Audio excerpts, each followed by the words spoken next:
প্রিয় শিক্ষার্থী বন্ধুরা, এইচএসসি উচ্চতর গণিত প্রথম পত্র প্রথম অধ্যায় চ্যাপ্টার নির্ণায়ক আমরা আরও একটি অঙ্কের সলিউশন দিতে যাচ্ছি। তোমরা বোর্ডের দিকে লক্ষ্য করো, আমি একটা নোট লিখছি। প্রমাণ যদি শূন্য হয় তবে দুটি সারি বা দুটি কলাম একই বানানোর চেষ্টা করতে হবে, তাহলে সহজে আমরা প্রমাণ করতে পারবো। যেমন এই ধরনের প্রমাণ এত ইকাল টু 0, তাহলে আমি বাম পক্ষ লিখলাম। তাহলে আমাদের প্রথম পয়েন্টটা স্মরণ করতে হবে, প্রথমে কমন আছে কিনা। তো আমি দেখতে পাচ্ছি যে প্রথম কলামে পি কমন আছে এবং এই দুটো কলামে কোনো কমন নয় এবং সারিতেও কোনো কমন নাই। সুতরাং প্রথম কলাম থেকে পি আমি কমন নিয়ে নিলাম, তাহলে 1 on 1 হয়ে গেল। এখন আমার টার্গেট হলো যে আর একটা কলাম শূন্য করা যায় কিনা।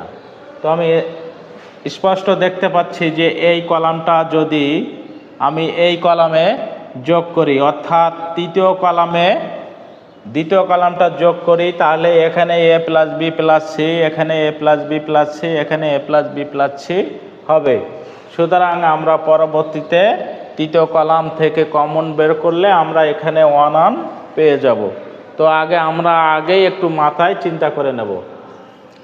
অথবা তোমরা দ্বিতীয় কলামের সাথেও তৃতীয় কলাম যোগ করলেও একই জিনিস পাওয়া যাবে। তো আমি লেখার স্বল্পতার জন্য আমি তৃতীয় কলামটা পরিবর্তন করেছি, অর্থাৎ C3 prime equal to C3 যোগ C2 করে নিলাম। নেওয়ার পরে আমি তৃতীয় কলাম থেকে A plus B plus C common নিলাম। তাহলে দেখা গেল যে তৃতীয় কলামে 1 on হয়ে গেল। এখন দুটি কলাম আমি একই পেয়ে গেলাম, তাহলে একই পেয়ে গেলে আমি শূন্য লিখে দিতে পারবো ইকাল টু ডাইন পক্ষ। তবে এখানে তোমাদের যদি কনফিউশন থাকে সেটা হলো যে কেন শূন্য হয়। শূন্য হয় হলো যে আমরা নির্ণায়কের যে ধর্মাবলী পড়েছি সেখানে যদি এই কলামটা যদি তৃতীয় কলাম যদি আমি প্রথম কলামে বিয়োগ করে দিই, তাহলে তো প্রথম কলামের 3টি উপাদানই শূন্য হয়ে যাবে।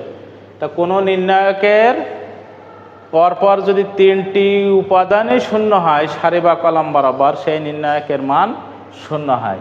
এ কারণে আমরা একবারে দুটি কলাম বা দুটি সারি যদি একই হয় তাহলে আমরা শূন্য লিখে দিতে পারি। তাহলে আমরা রেজাল্ট পেয়ে গেলাম শূন্য ইকাল টু ডাইন পক্ষ প্রমাণিত। আশা করি বুঝতে পারছি ইনশাআল্লাহ।